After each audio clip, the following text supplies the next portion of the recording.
چنانچہ حدیث پاک میں آتا ہے کہ جب کوئی بچہ بسم اللہ پڑھنا سیکھتا ہے اللہ 4 بندوں کی مغفرت فرماتے ہیں بسم اللہ سیکھنے پر. ایک بچے کی مغفرت ہو جاتی ہے، ایک پڑھانے والے کی مغفرت ہو جاتی ہے، اور ایک بچے کے ماں باپ ان دونوں کی مغفرت ہو جاتی ہے. بسم اللہ کے سیکھنے پر اللہ 4 بندوں کے گناہوں کی مغفرت فرما دیتے ہیں. تو اس لیے یہ بسم اللہ ہمیں صرف دنیا کی مشکلات سے ہی نہیں بلکہ قبر کے عذاب سے اور جہنم کی آگ سے بھی بچانے کا ذریعہ ہے. تو ایک آزمودہ نسخہ الحمدللہ ہم نے ہزاروں نہیں لاکھوں کو بتایا، اور لاکھوں میں اس کا ہم نے نتیجہ پازیٹو پایا کہ اگر آپ بدلنا چاہتے ہیں مگر سوچتے ہیں کہ میرا نفس میرے قابو میں نہیں، تو روزانہ عشاء کے بعد 2 رکعت صلاۃ التوبہ پڑھ کر دعا مانگنے کا معمول بنا لیں. بس یہ روز کا معمول بنا. 1 دفعہ گناہ کیا، 2 دفعہ کیا، 1000 دفعہ کیا، لاکھ دفعہ کیا، جتنا مرضی کیا، بس یہ معمول شروع کر دیں کہ روزانہ گناہ کریں، فرق نہیں پڑتا، صرف 2 رکعت توبہ پڑھ کے اللہ سے دعا مانگنے کی نیت کر لیں، اور یہ روز پڑھیں، نیت رکھیں کہ میں نے گناہ چھوڑنا ہے. آپ اس کی برکت دیکھنا، چند دنوں کے اندر اللہ تعالیٰ دل کے اندر اس گناہ سے نفرت کر دیں گے، اور اس گناہ کے ماحول سے آپ کو اپنی رحمت کے ساتھ اللہ نکال دیں گے. جو لوگ کہتے تھے نا کہ ہم قسم کھا سکتے تھے کہ ہم اس گناہ کو نہیں چھوڑیں گے، اللہ نے 2 رکعت اس معمول کو بنانے پر اس گناہ سے بھی جان چھڑوا دی. حتیٰ کہ یورپ کے ماحول میں بعض شرابی کہنے لگے جی ہم چھوڑنا چاہتے ہیں لیکن یہ زندگی کا اب حصہ بن گئی ہے، ہم چھوڑ نہیں سکتے. ہم نے کہا 2 رکعت نفل پڑھنا شروع کر دو. ڈائریکٹ اس کو کہنا کہ چھوڑ دو یہ اس کے لیے بوجھ ہوتا ہے. آپ اس کو کوئی ڈویبل چیز بتائیں جو وہ کر سکتا. ہم نے کہا بھئی ہم تو آپ کو یہ کہہ رہے ہیں کہ 2 رکعت نفل روزانہ باقاعدگی سے پڑھو، توبہ کی نیت سے پڑھو، اور روز دعا مانگو، بس اتنا کام کر لو. اس نے کہا یہ تو میں ساتھ کر لوں گا. اب شراب بھی پی رہا ہے، توبہ کے نفل بھی پڑھ رہا ہے، شراب بھی پی رہا ہے، توبہ کے نفل بھی پڑھ رہا ہے. مگر یہ چیز زیادہ وقت چل نہ سکی. کچھ ہی عرصے کے بعد اللہ نے بالآخر اس کو توبہ کی توفیق عطا فرما دی.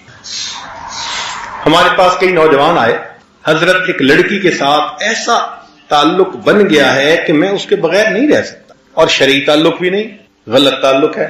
بھائی نفل پڑھو. حضرت میں نفل تو پڑھوں گا، تعلق نہیں چھوڑتا. ہم نے کہا بھائی ہم نے تعلق چھوڑنے والی تو بات ہی نہیں کی. ہم نے تو سننے کے بعد کہ آپ اس تعلق میں گرفتار ہیں، آپ ایک دوائی دی ہے، بس آپ اس کو استعمال کریں، پھر اس کی جو تاثیر ہوگی وہ آنکھوں سے دیکھنا. الحمدللہ کہ چند ہی دنوں میں یہ 2 رکعت صلاۃ التوبہ جو بندہ پڑھ لیتا ہے، اللہ اس کی برکت سے دل کی دنیا کو بدل کر. تو جو نوجوان یہ سوچے کہ میں گناہ کرتا ہوں چھوڑ نہیں سکتا، تو بھائی وہ یہ سوچے کہ میں نہیں چھوڑ سکتا، میرا پروردگار تو مجھ سے چھڑوا سکتا ہے نا. تو اگر اللہ تعالی ہم سے چھڑوا سکتے ہیں تو ہم 2 رکعت نفل تو شروع کر دینا.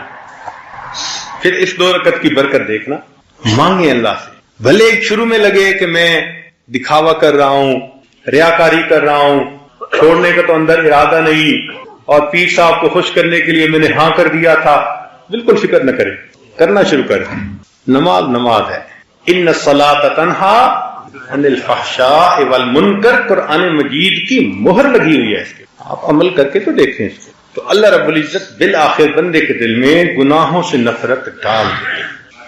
اور جب اللہ تعالیٰ کی مہربانی ہو جاتی ہے پھر اللہ تعالیٰ گناہوں کو بھی نیکیوں میں تبدیل فرما دیتے ہیں.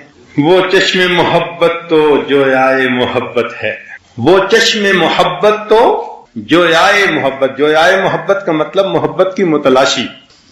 وہ چشم محبت تو جو آئے محبت ہے، کر کے تو کوئی دیکھے یارانہ ذرا ان سے. پہلے اللہ نے سورہ یعنی بسم اللہ کو نازل نہیں کیا. آپ قرآن مجید پڑھیں تو دیکھیں گے کہ پچھلی سورت اور اس سورت کے درمیان بسم اللہ نہیں لکھی ہوتی. اس کی وجہ کیا ہے کہ سورہ توبہ میں مشرکین کے ساتھ قتال کا حکم ہے، کافرین کے ساتھ. اب اللہ کے قتال کا کوئی جوڑ نہیں بنتا اللہ کی رحمت کے ساتھ، اس لیے اللہ نے اس سے پہلے بسم اللہ نازل نہیں فرمائی. بسم اللہ الرحمن الرحیم. اس لیے جب جانور کو ذبح کرتے ہیں تو بسم اللہ پڑھنا ضروری ہے، مگر یہ نہیں پڑھتے بسم اللہ الرحمن الرحیم بلکہ پڑھتے ہیں بسم اللہ اللہ اکبر۔ الرحمن الرحیم کا جوڑ ذبح کرنے کے ساتھ نہیں بنتا، اس لیے تکبیر کہہ دی گئی بسم اللہ اللہ اکبر، اتنا ہی ہے۔ حضرت علی رضی اللہ عنہ فرمایا کرتے تھے کہ جو کچھ پہلے آسمانی کتابوں میں نازل ہوا اللہ نے وہ سب کچھ قرآن مجید میں نازل فرما دیا، اور جو کچھ پورے قرآن مجید میں نازل ہوا وہ اللہ نے سورہ بقرہ میں نازل فرما دیا، اور جو سورہ بقرہ میں نازل ہوا اللہ نے اس کو سورہ فاتحہ میں نازل فرما دیا، اور جو کچھ اللہ نے سورہ فاتحہ میں نازل کیا اس کو اللہ نے بسم اللہ الرحمن الرحیم میں نازل فرما دیا۔ یہ بسم اللہ الرحمن الرحیم ایک آیت ہے، لیکن یہ تمام آسمانی کتابوں کا خلاصہ اور نچوڑ ہے۔ اور علماء نے ایک نقطہ اور لکھا ہے کہ جو کچھ بسم اللہ میں نازل ہوا وہ بسم اللہ کے پہلے حرف با کے اندر آ گیا۔ با کا حرف جو ہے نا وہ وصل کے لیے ہوتا ہے، جوڑنے کے لیے۔ تو اس کا مطلب یہ ہے کہ پوری آسمانی کتابوں کا نچوڑ یہ ہے کہ مخلوق کو اپنے رب کے ساتھ جوڑ دیا جائے۔ اس لیے بسم اللہ کے دو معنی ہیں۔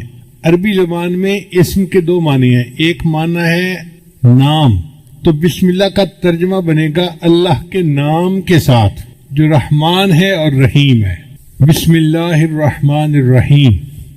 اور ایک اسم کا مطلب عربی زبان میں برکت بھی ہے، تو بسم اللہ کا ترجمہ بنے گا اللہ کی برکت کے ساتھ۔ ہمیں یاد ہے کہ ہمارے گھر میں جو بڑی بوڑھی عورتیں تھیں نا پرانے زمانے کی، وہ اٹھتے بیٹھتے اللہ دی برکت نال، اللہ دی برکت نال، یہ لفظ بہت پڑھتی تھی۔ چھوٹے تھے ہمیں اس بات کی سمجھ نہیں تھی، اب سمجھ میں آتی ہے۔ اصل میں وہ بسم اللہ کا ترجمہ پڑھا کرتی تھی، اللہ کی برکت کے ساتھ بسم اللہ کہتی تھی ہر کام سے پہلے۔ ان کی زبانیں بسم اللہ سے رطب اللسان بالکل تر رہتی تھی، ہر وقت اٹھتے بیٹھتے کرتے پھرتے ہر وقت بسم اللہ بسم اللہ بسم اللہ۔ ایک نقطہ اور ذہن میں رکھیے کہ قرآن مجید تو پاک بندہ پڑھ سکتا ہے، اگر کسی پر غسل فرض ہو جیسے جنبی بندہ ہوتا ہے تو وہ قرآن مجید کی تلاوت نہیں کر سکتا، یا عورت حیض کے ایام میں قرآن مجید کی تلاوت نہیں کر سکتی، لیکن فقہا نے لکھا ہے کہ بسم اللہ پڑھ سکتے ہیں۔ کتنی عجیب بات ہے کہ بسم اللہ الرحمن الرحیم وہ قرآن کی آیت ہے مگر اس کو پڑھا جا سکتا ہے۔ تو ایک خاتون تھی امرا فرغانیہ، ایک وادی ہے اس کا نام ہے فرغانہ وادی، اس میں بڑے علماء ہوئے ہیں، اندجان مرغنان یہ وہاں کے شہر ہیں۔ ہدایہ جنہوں نے لکھی قاضی برہان الدین المرغنانی رحمۃ اللہ، یہ بھی وہیں سے تھے۔ تو امرا فرغانیہ سے کسی نے پوچھا کہ کیا وجہ ہے کہ عورت حیض کے دنوں میں قرآن مجید کی تلاوت تو نہیں کر سکتی، لیکن اگر وہ بسم اللہ پڑھنا چاہے تو بسم اللہ پڑھ سکتی ہے؟ انہوں نے جواب دیا کہ اصل میں بسم اللہ جو ہے یہ اللہ کا نام ہے، اور کوئی بھی محب کسی بھی حالت میں محبوب کا نام لینے سے روکا نہیں جا سکتا۔ یہ نہیں کہا سکتا کہ اب تم محبوب کا نام نہیں لے سکتے، جس حال میں بھی ہوگا وہ محبوب کا نام تو لے سکتا ہے، اس لیے بسم اللہ کی اللہ نے اجازت عطا فرما دی۔ اس لیے کوئی تحریر کرنی ہو تو پہلے بسم اللہ لکھنا چاہیے۔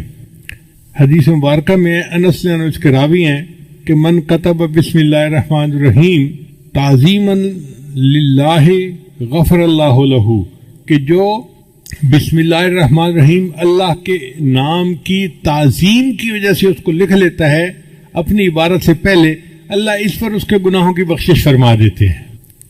ابو ہریرہ نے روایت کرتے ہیں، یہ در منصور کی روایت ہے، قال رسول اللہ صلی اللہ علیہ وسلم کہ نبی علیہ السلام نے ارشاد فرمایا کل امر ذی بال لا یبدأ فیہ بسم اللہ الرحمن الرحیم اقطع، کہ ہر اچھا کام جو بسم اللہ کے بغیر شروع کیا جائے تو وہ برکت سے خالی ہو جاتا ہے اچھا کام، لیکن بسم اللہ نہیں پڑھی اب اس میں برکت ختم ہو گئی۔ بسم اللہ کی عظمت کا اندازہ اس سے لگائیں کہ کتا ایک نجس جانور ہے۔ حدیث پاک میں آتا ہے جس گھر میں کتا ہوتا ہے وہاں رحمت کا فرشتہ داخل نہیں ہوتا، اس لیے شکار کی نیت سے کتے کو پالنے کی اجازت ہے، یہ حفاظت کی نیت سے، مگر اس کو گھر کے باہر رکھا جائے، گھر کے اندر نہ داخل کیا جائے۔ اگر گھر کے اندر کتا آ گیا تو گھر میں سے برکت ختم ہو جائے گی، فرشتے اس گھر میں نہیں آئیں گے۔ تو کتا اتنا نجس جانور ہے۔ نبی علیہ السلام نے ارشاد فرمایا اگر کسی برتن کو کتا سونگھ لے تو اس برتن کو 7 مرتبہ پانی سے دھوئیں اور 8ویں مرتبہ اس کو مٹی اور ریت کے ساتھ دھوئیں تاکہ اس کی نحوست برکت ختم ہو جائے۔ اب جس کتے کے سونگھنے سے برتن کو 8 مرتبہ دھونا پڑتا ہے وہ کتنا نجس ہوگا، لیکن حدیث پاک میں آتا ہے کہ اگر شکار کے لیے کتا پالا ہوا ہے، پہلے زمانے میں خرگوش کا شکار کرتے تھے کتوں کے ذریعے سے، تو نبی علیہ السلام نے فرمایا کہ اگر کوئی بندہ شکاری کتے کو چھوڑنا چاہتا ہے شکار کے لیے اور بسم اللہ پڑھ کے اس کو روانہ کرتا ہے اور وہ کتا مرا ہوا شکار لے کے آتا ہے، یعنی پکڑنے میں وہ مر گیا، شکار وہ خرگوش مر گیا، اب وہ مرا ہوا جانور بھی ہے، وہ بندے کے لیے حلال ہوتا ہے چونکہ اس کے اوپر اس نے بسم اللہ پڑھ لی تھی۔ عدی بن حاتم طائی کے بیٹے تھے، صحابی بن گئے، انہوں نے نبی علیہ السلام سے پوچھا، اے اللہ کے نبی صلی اللہ علیہ وسلم، میں کبھی کبھی شکار کرتا ہوں لیکن میں جب اپنا کتا چھوڑتا ہوں نا شکار کے اوپر تو میں تو بسم اللہ پڑھ لیتا ہوں، مگر اس کے ساتھ جنگلی کتے بھی شامل ہو جاتے ہیں شکار کو پکڑنے میں تو شکار مر جاتا ہے، اب کیا میرے لیے اس شکار کو کھانا جائز ہے؟ تو نبی صلی اللہ علیہ وسلم نے فرمایا نہیں، جائز نہیں، اس لیے کہ ان کتوں کے اوپر بسم اللہ نہیں پڑھی گئی، اس لیے ان کا شکار حلال نہیں ہے۔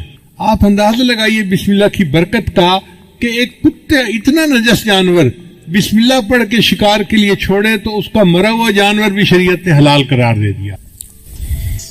چنانچہ بسم اللہ کی وجہ سے اللہ تعالیٰ بندے کی مشکلات کو ختم کر دیتے ہیں۔ حضور صلی اللہ علیہ وسلم نے حضرت علی عنہ کو فرمایا، الا اعلمک بکلمات اذا وقت فی ورطۃ قلتھا، اے علی میں آپ کو کچھ کلمات نہ سکھاؤں کہ جب تم مشکل میں پڑ جاؤ تو ان کلمات کو پڑھ لیا کرو؟ قال بلا، عرض کیا اللہ کے حبیب صلی اللہ علیہ وسلم آپ مجھے ضرور سکھائیے۔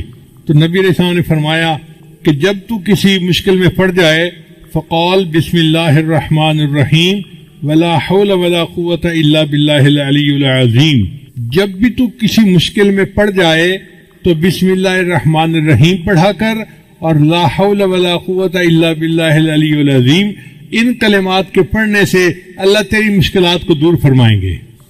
اب یہ عمل کسی ایک عام پیر نے نہیں بتایا، دنیا کے پیروں کے سردار، دنیا کے نبیوں کے سردار حضرت محمد مصطفیٰ احمد مجتبیٰ صلی اللہ علیہ وسلم جو اللہ کے محبوب ہیں، یہ عمل انہوں نے بتایا ہے، تو کتنا سچا اور پکا عمل ہوگا۔ اس لیے ہمیں چاہیے کہ ہم اس عمل کو پلے باندھ لیں، جب کوئی مشکل پیش آئے تو بسم اللہ الرحمن الرحیم ولا حول ولا قوت الا باللہ العلی العظیم یہ پڑھیں گے، اللہ تعالی ہماری مشکلات کو دور کر دیں گے۔ پھر بسم اللہ الرحمن الرحیم کی وجہ سے صرف دنیا کی مشکلات دور نہیں ہوتی، آخرت کی مشکلات بھی دور ہوتی ہیں۔ چنانچہ حضرت عیسیٰ علیہ السلام جب کسی قبر کے پاس سے گزرتے تھے تو ان کو کشفاً پتہ چل جاتا تھا کہ قبر میں کیا ہو رہا ہے۔ وہ ایک مرتبہ ایک قبر کے قریب سے گزرے تو انہوں نے دیکھا کہ قبر میں بندے کو عذاب ہو رہا ہے۔ جب واپس ہوئے تو انہوں نے دیکھا کہ قبر تو جنت کا باغ بنی ہوئی ہے، تو بڑے حیران ہوئے، انہوں نے دعا مانگی، یا اللہ پہلے میں نے دیکھا تھا تو یہ جہنم کا گڑھا تھا، اب میں دیکھ رہا ہوں تو یہ جنت کا باغ ہے، یہ معاملہ کیا ہے میرے اوپر کھول دیجئے۔ تو اللہ تعالیٰ نے فرمایا میرے پیارے عیسیٰ علیہ السلام ایک بندے کی قبر ہے جو بڑا گناہ گار تھا، جب وہ فوت ہوا اس کی بیوی حاملہ تھی اس وقت، تو چونکہ وہ گناہ گار تھا اس کو ہم نے قبر کا عذاب دے دیا۔ اب اس کی بیوی کے ہاں بیٹا پیدا ہوا، بیٹا تھوڑا بڑا ہوا تو ماں اس کو پڑھانے کے لیے مدرسے لے گئی اور قاری صاحب کو کہا کہ میرے بچے کو قرآن پڑھاؤ۔ آج اس بچے نے بسم اللہ الرحمن الرحیم پڑھا، اس کے معصوم منہ سے جب بسم اللہ نکلی تو میری رحمت نے گوارا نہ کیا کہ معصوم بچہ تو بسم اللہ پڑھے اور میں اس کے باپ کو قبر میں عذاب دوں، میں نے اس کی باپ کو جنت کا باغ بنا دیا۔ چنانچہ حدیث پاک میں آتا ہے کہ جب کوئی بچہ بسم اللہ پڑھنا سیکھتا ہے اللہ 4 بندوں کی مغفرت فرماتے ہیں بسم اللہ سیکھنے پر۔ ایک بچے کی مغفرت ہو جاتی ہے، ایک پڑھانے والے کی مغفرت ہو جاتی ہے، اور ایک بچے کے ماں باپ ان دونوں کی مغفرت ہو جاتی ہے۔ بسم اللہ کے سیکھنے پر اللہ 4 بندوں کے گناہوں کی مغفرت فرما دیتے ہیں۔ تو اس لیے یہ بسم اللہ ہمیں صرف دنیا کی مشکلات سے ہی نہیں بلکہ قبر کے عذاب سے اور جہنم کی آگ سے بھی بچانے کا ذریعہ ہے۔ چنانچہ علماء نے لکھا ہے کہ بسم اللہ جو ہے نا یہ اسم اعظم ہے۔ حدیث پاک میں آتا ہے کہ جب کوئی دعا کی جائے اسم اعظم کے ساتھ تو اللہ تعالیٰ اس دعا کو قبول فرما لیتے ہیں۔ اب اسم اعظم کون سا ہے یہ کسی کو نہیں پتا، اللہ نے اس کو چھپا لیا، مگر امام اعظم ابو حنیفہ رحمۃ اللہ فرمایا کرتے تھے کہ اللہ تعالیٰ کا جو اسم ذات ہے نا اللہ، یہ اسم اعظم ہے۔ تو کسی نے پوچھا جی کہ آپ کے پاس دلیل کیا ہے اسم اعظم؟ تو انہوں نے فرمایا اس لیے کہ اللہ تعالیٰ نے اپنی کتاب میں سب سے پہلے جو نام نازل کیا وہ اللہ کا نام تھا. آپ دیکھیں اعوذ باللہ پڑھیں تو پہلا نام کون سا آتا ہے؟ باقی صفاتی نام بعد میں، اور ذاتی نام اعوذ باللہ من الشیطان الرجیم بسم اللہ الرحمن الرحیم. تو اللہ کا نام سب سے پہلے. ان کا چونکہ اللہ کا نام سب سے پہلے پڑھا جاتا ہے اس لیے یہ اسم اعظم ہے. ان کا جی کوئی اور دلیل دیں.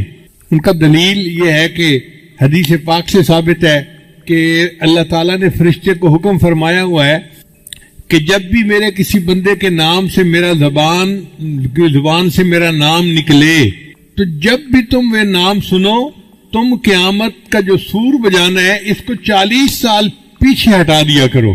یعنی اللہ کا نام اتنی برکت والا ہے کہ جو بندہ اللہ کہتا ہے تو قیامت 40 سال پیچھے چلی جاتی ہے.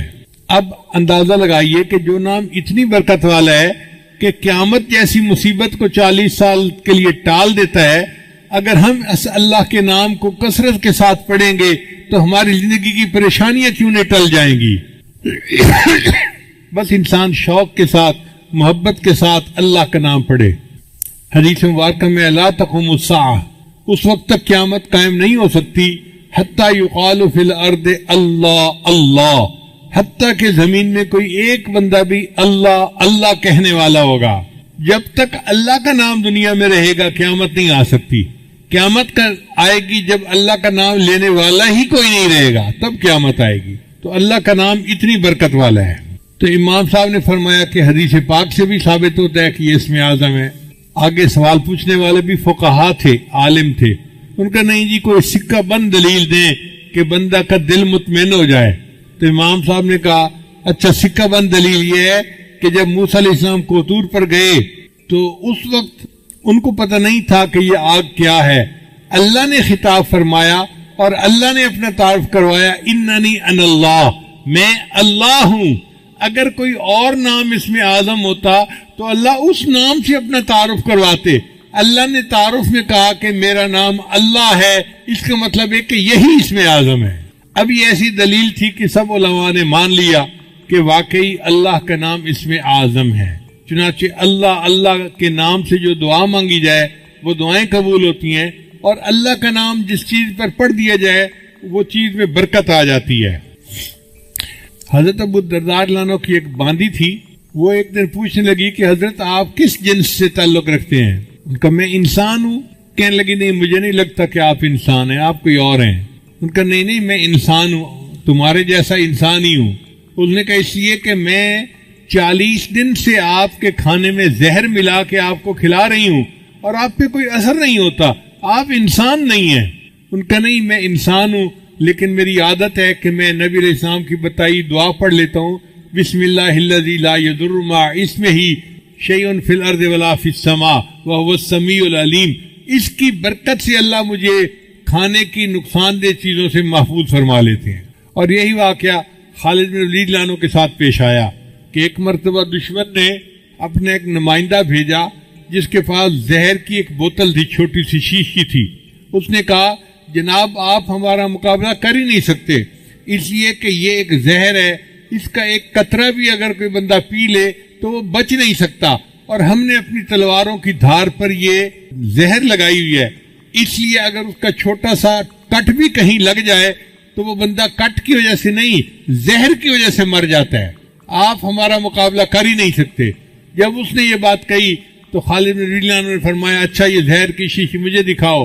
وہ ہاتھ میں لی اور آپ نے پڑھا بسم اللہ الذی لا یضر مع اسمہ شیء فی الارض ولا فی السماء، اور پوری زہر کی بوتل آپ نے پی لی اور اللہ نے ان کو محفوظ رکھا. یعنی جس نام کی برکت سے زہر کے اثرات بھی بندے کو نقصان نہیں دے سکتے تو باقی چیزیں کیا نقصان دیں گی. اس لیے ہمیں چاہیے کوئی چیز پینی ہو یا کھانی ہو تو بسم اللہ اس سے پہلے ضرور پڑھا کریں تاکہ اس چیز کے نقصان سے اللہ ہماری حفاظت فرمائے. چنانچہ عثمان ابن عفان رضی اللہ عنہ سے روایت ہے کہ نبی علیہ السلام نے فرمایا کہ بسم اللہ الرحمن الرحیم میں جو نام ہے یہ اسم اعظم ہے. ان کا اللہ کے یہ اسم اعظم ہے. فرمایا ہاں اس میں اور اسم اعظم میں ایسا تعلق ہے جیسے آنکھ کی سفیدی اور آنکھ کی سیاہی کے اندر ہوتا ہے. اب آنکھ کی سفیدی اور آنکھ کی سیاہی آپس میں ملی ہوئی ہیں، آپ اپنی آنکھ میں دیکھیں، سیاہی اور سفیدی ملی ہوئی ہیں، تو اس کا مطلب یہ کہ نبی علیہ السلام نے ڈائریکٹ نہیں بتایا، چونکہ اللہ تعالیٰ راز رکھنا چاہتے تھے، لیکن ہنٹ دے دیا کہ بسم اللہ اور اسم اعظم میں بہت قرب ہے۔ تو بہرحال اللہ کا نام اسم اعظم ہے۔ چنانچہ علامہ کلوبی رحمۃ اللہ نے لکھا ہے کہ ایک عورت تھی اور اس کا خاوند جو تھا وہ بہت زیادہ کرخت مزاج کا تھا۔ وہ موقع ڈھونڈتا تھا کہ میں کسی طرح اپنی بیوی کو ذلیل و رسوا کروں، پریشان کروں، ڈانٹ ڈپٹ کروں، مار پیٹ کروں۔ ایک مرتبہ اس کے پاس کچھ پیسے تھے، اس نے وہ تھیلی اپنی بیوی کو پکڑا دی اور کہا کہ ان کو محفوظ رکھ دینا۔ اس عورت کی عادت تھی کہ جو کام کرتی تھی وہ بسم اللہ پڑھ کے کرتی تھی، ہر کام سے پہلے بسم اللہ پڑھتی تھی۔ چنانچہ اس نے بسم اللہ پڑھا اور الماری کے اندر وہ تھیلی رکھ دی۔ اب بیچاری کو کیا پتا تھا کہ میرے خامد کی نیت کیا ہے۔ خامد نے جب دیکھا کہ عورت دوسرے کمرے میں ہے، اس نے وہ تھیلی اٹھائی اور اس کے جو پیسے تھے وہ کوئن تھے، اس نے وہ اندر ایک کنواں تھا گھر کے اندر، اس کنویں کے اندر پھینک دیے اور خالی تھیلی اس نے واپس رکھ دی۔ اس کا مطلب یہ تھا کہ اب میں اس کو کہوں گا میرے پیسے واپس لاؤ، یہ کہے گی پیسے نہیں تو پھر مجھے موقع مل جائے گا، میں پھر ڈانٹ ڈپٹ کروں گا، اس کو ذلیل رسوا کروں گا۔ عورت بیچاری کو کیا پتا تھا۔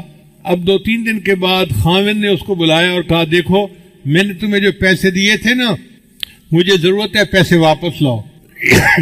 چنانچہ وہ عورت گئی، اس نے جا کے بسم اللہ پڑھ کے الماری کا دروازہ کھولا۔ کہتے ہیں کہ جب اس نے الماری کا دروازہ کھولا، اللہ تعالیٰ نے جبریل علیہ السلام کو حکم دیا کہ میری اس بندی نے بسم اللہ پڑھا ہے، آپ جائیں اور کنویں سے وہ سارے پیسے نکال کے اس کی تھیلی میں واپس کر دیں۔ تو جب اس نے دیکھا تو تھیلی میں پیسے تھے، اس نے لا کر اپنے خامد کو دے دیے۔ اس واقعے کے بعد خامد جو اس کے ساتھ بغض رکھتا تھا وہ ختم ہو گیا، بلکہ خامد جو تھا وہ نیکی کی زندگی اختیار کر گیا۔ اللہ تعالیٰ نے بسم اللہ کی برکت سے اس کو خامد کی پریشانی سے بھی محفوظ فرما لیا۔ بسم اللہ میں ہر درد کے لیے شفا موجود ہے۔ چنانچہ قیصر روم نے حضرت عمر رضی اللہ عنہ کو خط لکھا۔ اس وقت تو مسلمان بہت زیادہ سویلائزڈ اور بڑی پاور سمجھے جاتے تھے، تو قیصر روم نے خط لکھا عمر رضی اللہ عنہ کو کہ مجھے سر میں ہر وقت درد رہتا ہے، جیسے شیٹی کا پین ہوتا ہے نا، آدھے سر میں درد ہوتی ہے، اس کے سر میں ہر وقت درد رہتا تھا۔ اس نے کہا کہ اگر آپ کے پاس کوئی اس کا علاج ہو تو مجھے بھیج دیجیے۔ حضرت عمر رضی اللہ عنہ نے ایک ٹوپی بھجوائی اور فرمایا کہ اس ٹوپی کو سر پہ کر لیا کریں، آپ کے سر کی درد دور ہو جائے گی۔ چنانچہ وہ ٹوپی جب سر پہ کرتا، جتنی دیر کرتا درد ختم ہو جاتی، جب ٹوپی اتارتا درد پھر شروع ہو جاتی۔ اب ایک دن اس نے سوچا کہ اس ٹوپی میں کیا مقناطیسیت ہے۔ چنانچہ اس نے ٹوپی کو اتار کے دیکھا تو اس کے اندر کی طرف حضرت عمر رضی اللہ عنہ نے بسم اللہ الرحمن الرحیم لکھا ہوا تھا۔ اس آیت کی برکت سے اللہ اس کے سر کے درد کو ختم فرما دیتے تھے۔ چنانچہ صحابہ کرام بیمار بندے کو بسم اللہ پڑھ کے دم کیا کرتے تھے۔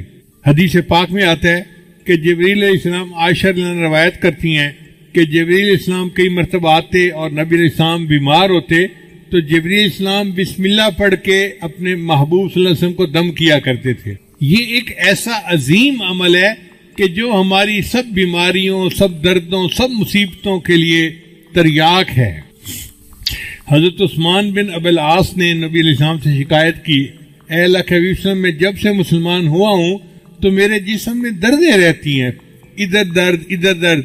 تو نبی علیہ السلام نے فرمایا تمہیں جس جگہ پہ درد ہو تم ہاتھ رکھ کر اس کے یعنی جگہ پر ہاتھ رکھ کے بسم اللہ پڑھ لیا کرو، اللہ تمہارے درد کو ختم کر دے گا۔ چنانچہ جب ان کو درد محسوس ہوتی تھی وہ درد کی جگہ پر ہاتھ رکھتے تھے اور بسم اللہ الرحمن الرحیم پڑھ لیتے تھے۔ اس کی برکت سے اللہ نے ان کے درد کو ختم فرما دیا تھا۔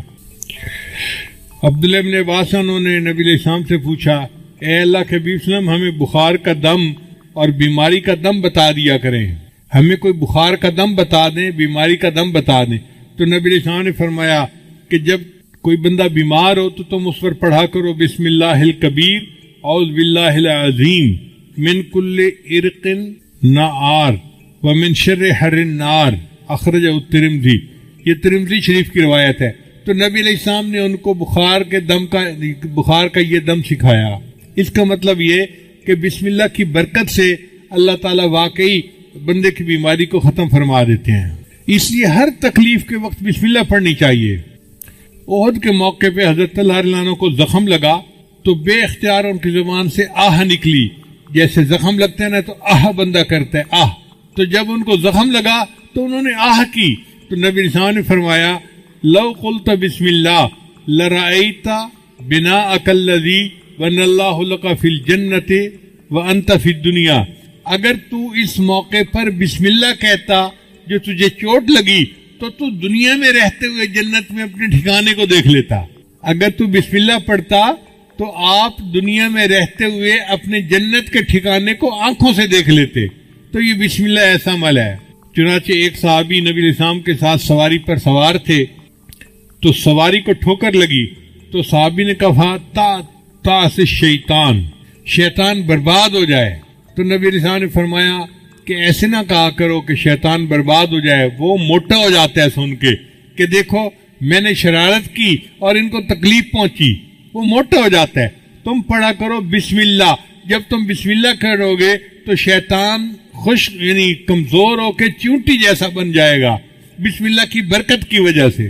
تو اس کا مطلب ہے کہ ٹھوکر لگنے پر تکلیف پہنچنے پر ہم اگر بسم اللہ پڑھیں گے تو اللہ تعالیٰ شیطان کو چھوٹا کر دیں گے اور ہماری تکلیف کو دور فرما دیں گے.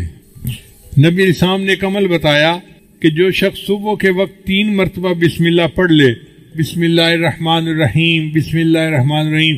اب یہ کتنا چھوٹا سا عمل ہے. جو شخص صبح کے وقت پڑھ لے شام تک کوئی حادثہ یا کوئی اس کو مصیبت نہیں پہنچ سکتی. اور اگر شام کے وقت پڑھ لے گا تو صبح تک اس کو کوئی مصیبت نہیں پہنچے گی. یہ کتنا چھوٹا عمل ہے. اپنے گھر میں اپنی بیویوں کو بھی بتائیں اپنے بچوں کو بھی اور ان کی عادت بنائیں کہ وہ ہر وقت یہ بسم اللہ کا عمل کرنا شروع کر دیں. عبداللہ ابن عباس عنہ کی روایت ہے کہ ایک شخص نبی علیہ السلام کی خدمت میں حاضر ہوا اور اس نے کہا اے اللہ کہ میرے حادثے بہت ہوتے ہیں ایکسیڈنٹ ہر وقت کبھی کوئی اور میں بڑا پریشان ہوں. نبی علیہ السلام نے فرمایا کہ تم جب گھر سے نکلا کرو تو یہ پڑھ لیا کرو بسم اللہ علی نفسی و اہلی و مالی. یعنی میرے اوپر بسم اللہ میرے اہل کے اوپر اور میرے مال کے اوپر بسم اللہ. تم یہ دعا پڑھ لیا کرو. اس صحابی نے جب سے یہ دعا پڑھنی شروع کر دی اس کے بعد زندگی بھر ان کا کوئی حادثہ نہیں ہوا. اللہ نے حادثے سے ان کی حفاظت فرما لی. اس لیے بسم اللہ جب انسان پڑھتا ہے تو حدیث پاک میں آتا ہے کہ اگر کوئی بندہ کپڑے اتارنا چاہے جیسے کپڑے بدلنے ہوتے ہیں نہانا ہوتا ہے تو کپڑے اتارنے کی ضرورت پیش آ جاتی ہے. اگر وہ اس سے پہلے بسم اللہ پڑھ لے تو اللہ اس کے گرد ایک دیوار بنا دیتی ہے. جیسے قناعت آ جاتی ہے نا تو بندہ دوسروں سے اجھل ہو جاتا ہے. تو بسم اللہ پڑھنے سے ایک قناعت سی بن جاتی ہے اور اس کو جن شیاطین نہیں دیکھ سکتے کوئی نہیں دیکھ سکتا. تو وہ ان کے ڈر یعنی شر سے محفوظ رہتے ہیں. اب لوگ کہتے ہیں جی جن کا اثر ہو گیا. بھئی ہونا تو تھا ہی صحیح. آپ نے کپڑے بدلے بسم اللہ پڑھی نہیں. اگر قریب کوئی جن ہوگا تو اس کو غصہ آیا ہوگا کہ میرے سامنے کیوں یہ کپڑے ننگا ہو رہا ہے تو اس نے تمہیں نقصان پہنچا دیا. تو نبی علیہ السلام نے ہمیں ہر دکھ درد سے بچنے کا عمل بتا دیا. وہ ہمارے محسن حقیقی ہیں. باتیں نظر آتی ہیں سادہ سی اور چھوٹی سی لیکن اگر ہم ان کو اپنا لیں تو بڑی بڑی مصیبتوں سے ہم بچ سکتے ہیں. چنانچہ جو بندہ اپنی بیوی کے ساتھ ہم بستری کرے تو اس کو چاہیے کہ پہلے بسم اللہ پڑھ لے. دعا ہے بسم اللہ جنبنا الشیطان و جنب الشیطان ما رزقتنا. حدیث پاک میں آتا ہے کہ اگر اس نے یہ دعا پہلے پڑھ لی اور پھر بیوی کو ہاتھ لگایا تو اب اگر حمل ٹھہر گیا تو اس حمل میں شیطان کا کوئی حصہ نہیں ہوگا. لہذا وہ بچہ فطری طور پہ نیک ہوگا بچپن سے نیک ہوگا. اب کتنے شادی شدہ لوگ ہیں جن کو اس دعا کا پتہ ہی نہیں ہے کبھی پڑھی نہیں ہے. جب دعا ہی نہیں پڑھی تو پھر اس عمل میں شیطان بھی ساتھ شریک ہو جاتا ہے اور جس کی گھٹی میں شیطان شامل ہو گیا پھر وہ بچہ تو پیدائشی طور پہ شیطان ہوگا. پھر آپ کیوں کہتے ہیں جی کہ بچے نافرمان ہیں بچے بات نہیں سنتے بچے بات نہیں مانتے. ہم نے بھی تو اپنے رب کی بات نہیں مانی جس کے نتیجے میں آج بچے ہماری بات نہیں مانتے. نبی السلام نے ارشاد فرمایا جابر بن عبداللہ رضی اللہ عنہ کی روایت ہے کہ نبی السلام نے فرمایا کہ جب رات کو سوتے وقت بسم اللہ پڑھ کے دروازے بند کرو. یعنی اپنے دروازے جو گھر کے بند کرنے ہیں نا عورتیں عام طور پہ بند کرتی ہیں گھر کے دروازے. تو عورتوں کو یہ عمل سکھانا چاہیے کہ وہ گھر کے دروازے بند کرنے سے پہلے بسم اللہ پڑھ لیا کریں. چونکہ جو دروازہ بسم اللہ پڑھ کے بند کیا جاتا ہے شیطان وہ دروازہ نہیں کھول سکتا، شیطان گھر میں داخل نہیں ہو سکتا پھر. اور بسم اللہ پڑھ کے اپنے پانی کے مشکیزے کا منہ باندھ لیا کرو اور بسم اللہ پڑھ کے اپنے برتن ڈھانپ لیا کرو. اپنے مقصد کو پورا کرتے رہیں گے، اللہ کی نظر میں ہماری قیمت ہوگی. ہمیں کوئی پریشانی ہوگی، تکلیف ہوگی تو اللہ ہماری مدد کریں گے، اللہ ہماری حفاظت کریں گے، اللہ خیال رکھیں گے. اور جب ہم مقصد کو پورا کرنا چھوڑ دیں گے تو ہم اللہ کی نظر میں بے قیمت ہو جائیں گے. پھر ہمارے ساتھ جو مرضی ہوتا رہے اللہ کو اس کی کوئی پرواہ نہیں ہوگی. آج آپ آنکھوں سے دیکھ رہے ہیں نا کہ مسلمان اپنے مقصد کو بھول کے زندگی گزار رہا ہے. اور مسلمان کے ساتھ کیا ہو رہا ہے؟ ہر جگہ کافر مسلمانوں کو مار رہے ہیں، تنگ کر رہے ہیں، پریشان کر رہے ہیں اور اللہ کی مدد نہیں اتر رہی. اس لیے کہ ہم نے بھی مقصد زندگی کو بھلایا ہوا ہے نا. اگر ہم مقصد زندگی کو پورا کرتے اللہ ہماری مدد کے لیے فرشتوں کو آسمان سے اتار دیتے. صحابہ کرام مقصد زندگی کو پورا کرتے تھے، 313 تھے اور ان کے مقابلے میں 1000 کافر تھے اور ان سب کے پاس اسلحہ تھا اور مسلمان خالی ہاتھ تھے. اللہ نے فرشتوں کو بھیج دیا اور اپنی مدد سے اللہ نے ایمان والوں کو کامیاب کروا دیا. فضائے بدر پیدا کر فرشتے تیری نصرت کو اتر سکتے ہیں گردوں سے قطار اندر قطار. اب بھی فرشتے ہماری مدد کو آ سکتے ہیں اگر ہم اپنے مقصد زندگی کو پورے کرنے والے بن جائیں. اب ہماری زندگی کا مقصد کیا ہے؟ اللہ تعالیٰ کو راضی کرنا، آخرت کی تیاری کرنا، یہ مقصد زندگی ہے. اور ہماری ضرورت کیا ہے؟ کھانا پینا، پہننا، شادی بیاہ کرنا، اولاد ہونا، دنیا کی زندگی آرام سہولت سے گزر جانا، یہ ہماری ضرورت ہے. اگر آپ غور کریں آج ہم نے ضرورت کو مقصد کا درجہ دے دیا ہے اور مقصد کو ہم نے ذہن سے ہی نکال دیا. ہر نوجوان بس یہ چاہتا ہے کہ مجھے ایسی جاب مل جائے جس میں مجھے اچھا گھر بھی مل جائے، گاڑی بھی مل جائے اور میری اچھی جگہ شادی بھی ہو جائے اور میری زندگی سہولت کے ساتھ گزرے. اسی کے لیے لگا ہوا ہے اور اس میں حلال اور حرام کا پھر خیال نہیں رکھتا. حتیٰ کہ اگر ایکسائز کے محکمے میں اگر کسی کو کلرک کی جگہ مل جائے نا تو ماں باپ کو لوگ مبارک دے رہے ہوتے ہیں. بھئی کلرک کی تو بہت چھوٹی سی پوسٹ ہوتی ہے، اس پر کیا مبارکباد دے رہے ہیں؟ مگر وہ جانتے ہیں کہ یہ ایکسائز ڈپارٹمنٹ کا کلرک ہے، یہ اتنا پیسہ بنائے گا کہ دوسری جگہوں کے بڑے بڑے آفیسر بھی نہیں بنا سکتے. ہم نے اپنے قریبی تعلق والوں میں چھوٹے بچے تھے، ایک گھر میں گئے والدین کے ساتھ ان کو مبارکباد دینے کے لیے. کیوں؟ ان کے بچے کی کلرک کی جو ہے وہ نوکری لگ گئی تھی. اور پھر جب بڑے ہوئے تو پھر ہمیں پتا چلا کہ واقعی کلرک بادشاہ کیا کچھ کمال دکھا سکتے. ہمارے شہر میں ایک کلرک تھا ڈی سی او آفس میں. ہم اس وقت 5ویں 6ٹھی جماعت میں پڑھتے تھے. اس کی باتیں گھر میں بڑے بھائی کرتے تھے اور ہم سنتے تھے تو ہمیں یاد ہیں. وہ کلرک ایسا تھا کہ 8 مہینے اس کو اپنی تنخواہ لینی یاد نہیں ہوتی تھی. وہ تنخواہ ہی نہیں وصول کرتا تھا اس لیے کہ ضرورت ہی نہیں تھی. ایک موقع پہ ڈپٹی کمشنر نے اس کو نکال دیا. اس نے ڈپٹی کمشنر کو کہا جناب آپ مجھے نوکری پہ بحال کر دیں، پورے ڈپارٹمنٹ کے لوگوں کی تنخواہ میں دیا کروں گا. بھئی آپ کہاں سے دیں گے؟ کہنے لگا جی وہ میری مرضی، جہاں سے دوں میں پورے ڈپارٹمنٹ کی تنخواہ میں دوں گا. حکومت تو آج کل غریب ہے، تنخواہ نہیں دے رہی، 1 مہینہ 2 مہینہ لیٹ ہو جاتی ہے. آپ مجھے نوکری پہ بحال کر دیں، پورے محکمے کی تنخواہ میں اپنے آپ پاس سے دیا کروں گا. وہ کرتا کیا تھا؟ آنے والے لوگ جو زمینوں کا انتقال کرواتے ہیں، یہ کام ہوتے ہیں، تو ان سے پیسے وصول کرتا تھا اور لوگ اپنی مجبوریوں میں اس کو پیسے دیتے تھے، کام کرواتے تھے. اس کے 2 گھر تھے، 2 بیویاں تھیں اور اس کے پاس 2 گاڑیاں تھیں اور اس نے اپنے بچوں کو بہترین اسکول میں داخل کروایا ہوا تھا. تنخواہ اس کی تھی 12,000 روپیہ اس زمانے میں اور اس کے ایک بچے کی فیس تھی 25,000 روپیہ اور اس کو اپنی تنخواہ دفتر سے لینا یاد ہی نہیں ہوتا تھا. لاکھوں وہ بٹورتا تھا اور کماتا تھا اور سب لوگ کہتے تھے جی کہ کیا عجیب اس کی نوکری ہے. حرام کی کمائی کو سب بڑے حسرت سے دیکھتے تھے. گھروں میں ماں باپ اس کی مثالیں دیتے تھے، دیکھو فلاں نوجوان نے کیسے اپنی زندگی بنائی، گھر بنائے، شادی کی، گاڑی ہے، سارا کچھ ہے، اس نے اپنی زندگی کو کیسے بنایا، تم بھی خوب بنانا. تو ضرورت پورے کرنے میں حلال اور حرام کا فرق ختم کر دیتا ہے بندہ اور ضرورت زندگی انسان کے لیے مقصد زندگی بن جاتی ہے. اور جو مقصد زندگی ہوتا ہے وہ ذہن سے ہی نکل جاتا ہے، بھول جاتا ہے، یاد ہی نہیں ہوتا کہ مقصد زندگی کیا ہے. یہ آج کے دور کا ایک اور بڑا فتنہ ہے. مادیت کے اس دور میں یہی بڑا فتنہ ہے. اسی لیے قومیں نعرہ لگاتی ہیں تو روٹی کپڑا اور مکان کا، کہ ہمیں روٹی کپڑا چاہیے، مکان چاہیے. بھئی آپ کو ایمان بھی چاہیے، وہ یاد ہی نہیں ہوتا، ایمان کا تذکرہ ہی نہیں ہوتا کہیں، ایمان بھی چاہیے یا نہیں چاہیے، بس روٹی کپڑا مکان۔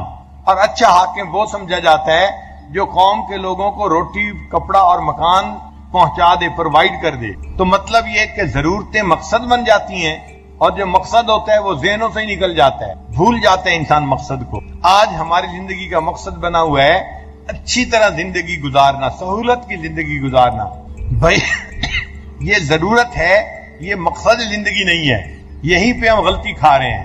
صحابہ کرام کی جو تربیت کی تھی نبی علیہ الصلوۃ والسلام نے، تو ان کو سمجھایا تھا کہ دنیا کی ضرورتوں میں اونچ نیچ ہو سکتی ہے، اپنے مقصد کو نہ بھولنا۔ لہذا صحابہ کرام خشک روٹی کھا کے گزارا کر لیتے تھے، پیوند لگا کے کپڑے پہن لیتے تھے، مگر مقصد کو نہیں بھولتے تھے، ایک ایک چیز میں اپنی آخرت کا خیال رکھتے تھے۔ حضرت عمر رضی اللہ عنہ اپنے دور خلافت میں رات کے وقت چراغ جلا کر کوئی کام کر رہے ہیں، حضرت علی رضی اللہ عنہ ملنے کے لیے آئے، عمر رضی اللہ عنہ نے اندر بلا لیا، پوچھا بھائی علی کیسے آنا ہوا، کوئی سرکاری کام ہے یا کوئی ذاتی کام ہے؟ ان کا جی میں تو بس ذاتی طور پہ آپ کو ملنے کے لیے آیا تھا، کوئی سرکاری کام نہیں ہے۔ حضرت عمر رضی اللہ عنہ نے چراغ کو پھونک مار کے بجھا دیا، گھر میں اندھیرا ہو گیا۔ حضرت عمر بھی حیران ہے، اندھیرے میں بیٹھے ہیں، ایک دوسرے کا چہرہ ہی نہیں دیکھ سکتے۔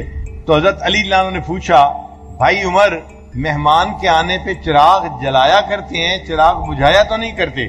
تو عمر رضی اللہ عنہ نے جواب دیا علی بھائی آپ نے ٹھیک کہا کہ مہمان کے آنے پہ چراغ جلاتے ہیں، بجھاتے نہیں ہیں، مگر میں نے اس لیے بجھا دیا کہ مجھے اور آپ کو یہ زیب نہیں دیتا ہم ذاتی گفتگو کرتے رہیں اور بیت المال کے پیسے کا تیل جلتا رہے۔ اتنا آخرت کا خیال تھا کہ چھوٹی چھوٹی چیزوں میں بھی اسی طرح دھیان رہتا تھا کہ آخرت خراب نہیں ہونی چاہیے، تو چراغ بجھا دیا کہ بیت المال کے پیسے کا تیل فضول نہیں جلنا چاہیے۔ ہم اگر ذاتی گفتگو کر رہے ہیں تو اس میں بیت المال کے پیسے کا تیل استعمال نہیں کر سکتے۔ یہ کس لیے تقویٰ زندگیوں میں تھا کہ وہ آخرت کو مقصد بنا چکے تھے اور دنیا کی ضرورتیں ان کی نظر میں کم اہم ہو گئی تھی۔ آج کی ابتلا یہ ہے کہ دنیا کی ضرورتیں اہمیت حاصل کر گئی ہیں، جتنا روٹی کو آج اہمیت حاصل ہے، انسان کی پوری تاریخ میں کبھی روٹی کو اتنی اہمیت حاصل نہیں تھی، اور آج ہم خوب پیٹ بھر کے کھاتے ہیں اور اس کے باوجود اللہ تعالیٰ کی ناشکریاں کرتے ہیں۔ حق تو یہ تھا جس کا کھائیے اس کے گیت گائیے، جس کا کھائیے اس کے گیت گائیے۔ کھاتے اللہ کا دیا ہوئے ہیں اور شکوے بھی اسی کے کرتے ہیں۔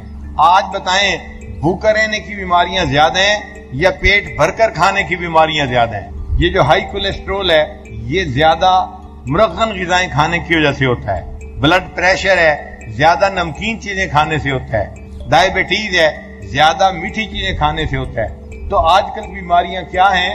زیادہ کھانے کی وجہ سے بیماری ہیں، آج کم کھانے کی بیماریاں نہیں ہیں۔ تو اس کا مطلب یہ کہ آج ہر بندہ اپنی من مرضی کا کھانا کھا رہا ہے۔ اللہ تعالیٰ نے اپنی نعمتیں اتنی ہم پر آسان کر دی ہیں، اسی لیے بیوی خاوند سے روز پوچھتی ہے آج میں کیا پکاؤں۔ خاوند دفتر جا رہا ہوتا ہے نا تو بیوی پوچھتی ہے آج میں گھر میں کیا پکاؤں، یعنی چوائس ہے، آپ کہیں تو گوشت بھی پک سکتا ہے، آپ کہیں تو پلاؤ بھی پک سکتا ہے، آپ کہیں تو سبزی بھی پک سکتی ہے، جو آپ چاہیں گے میں وہ پکاؤں گی۔ تو ہم تو اپنی چوائس کا کھانا کھانے والے لوگ ہیں، اور کئی لوگ تو ایسے ہیں ان کے دسترخوان پر 3-3 4-4 قسم کے کھانے ہوتے ہیں۔ اب ایک سالن اور روٹی بندے کا پیٹ بھرنے کے لیے کافی ہے، ضرورت پوری ہو جاتی ہے، لیکن کئی سالن ہو تاکہ من پسند کا کھانا انسان کھائے۔ تو ہم ضرورت پوری نہیں کر رہے، ہم تو اپنی خواہشات پوری کرنے میں لگے ہوئے ہیں۔ آج دعوت دیتے ہیں 7 کورس میل کی عادت پڑ گئی ہے۔ 7 کورس میل کیا ہوتا ہے؟ پہلے سوپ لایا جاتا ہے، پھر ان کے بعد ان کے لیے کوئی اور ایپیٹائزر لایا جاتا ہے، پھر اخیر پہ کھانا لاتے ہیں، پھر کھانے کے بعد پھر چائے ہوتی ہے، ٹوٹل ملا کے یہ 7 چیزیں بن جاتی ہیں۔ تو 7 کورس میل کے کھانے آج ہم کھاتے ہیں اور اس کو ہم نے اپنی ضرورت سمجھ لیا ہے۔ بھئی ضرورت تو پیٹ بھرنا تھا، پیٹ تو خشک روٹی سے بھی بھر جاتا ہے، دیکھنا یہ تھا حلال ہے یا حرام ہے، وہ تو ذہن سے ہی نکل گیا۔ حرام حلال ذہن میں ہی نہیں ہوتا، بس ہم نے اچھا کھانا کھانا ہے، پیسہ ہمیں جہاں سے مل جائے۔ یہی وبال ہے اور یہی آج کے دور کا فتنہ ہے کہ انسان ضرورت کو مقصد بنا چکا اور اپنے مقصد کو اس نے بھلا دیا ہے، اور ہمیں ہر وقت ذہن میں یہ بات رہتی ہے بس ہم خوش رہیں، پریشانی کوئی نہیں ہونی چاہیے۔ بھئی دنیا کی زندگی میں تو پریشانی ہوگی، ایک بندہ اگر دریا میں چھلانگ لگائے گا تو اس کا جسم گیلا ہوگا یا نہیں ہوگا؟ بتائیں بھئی، کوئی کہہ سکتا ہے جی کہ میں نے دریا میں چھلانگ لگائی، دیکھو جی میرا جسم گیلا ہو گیا. بھئی پانی میں چھلانگ لگائیں گے تو جسم گیلا ہوگا. یہ دنیا پریشانیوں کا گھر ہے. ہم جب دنیا میں ہوں گے تو پریشانیاں ہمیں آئیں گی، دائیں سے بائیں سے، آگے سے پیچھے سے. تو پریشانیوں کا آنا کوئی بڑی پریشانی کی بات نہیں ہے، یہ معمول کی بات ہے. ہاں ان پریشانیوں میں لگ کے ہمیں مایوس نہیں ہونا چاہیے، ہمیں اللہ کے در سے دور نہیں ہونا چاہیے. ایک آدمی اگر پریشان ہے اس کا بھی دن گزر جاتا ہے، جو بندہ خوش ہے دن اس کا بھی گزر جاتا ہے. جس نے پیٹ بھر کے پراٹھے کھا کے اپنا پیٹ بھر لیا اس کا بھی وقت گزر گیا. جس نے روزہ رکھ کے وقت گزارا دن اس کا بھی گزر گیا.